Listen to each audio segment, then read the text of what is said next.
Genocide, by definition, occurs on a large scale. So it wasn't until the human family had grown significantly that the Demiurge's wrath could be considered an extinction event. The myth of Noah's Ark symbolizes God's willingness to erase an entire species, save a handful of Jobs who thank him for their misery. Starting over with these people, of course, achieves nothing new in the long term. God wants programmable robots, not people who think and feel for themselves. So the Noah story is meant as a threat. No, Noah's family weren't tasked with inbreeding and repopulating.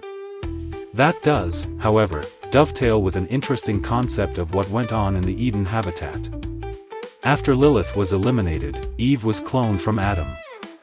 The suggestion that this pair, figuratively or not, are mankind's progenitors, raises some questions. A subservient clone with two X chromosomes.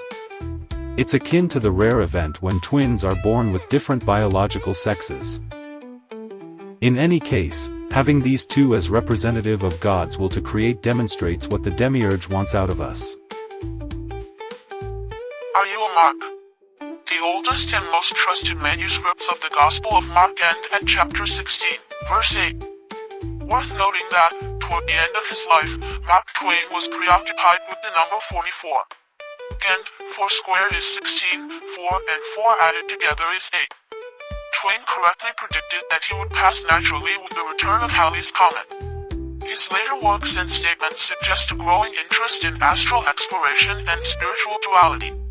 But, back to the Gospel of Mark, it's believed that it originally ended with Mary Magdalene and others finding Messiah's tomb empty following his assassination. They flee, not telling anyone for fear of further persecution. It's likely that some king or pope's council amended Mark 16 to include the happy ending. This narrative, possibly added onto all 4 Gospels, features the ultimate Deus Ex Machina. Jesus returns in his final form, explains everything, then sets up a potential franchise and flies away. It's rushed and unsatisfying. It's part of the false narrative that Messiah was sent by the Demiurge and was his son. The ambiguity of the true ending does not challenge Messiah's deity nor his living spirit. Why is it ambiguous? Because Messiah was sabotaged by the Demiurge. Had Messiah succeeded in turning people toward the monad, the entire world would look different. And in a Gnostic society, it would be harder for people to exploit faith through absolutism and division.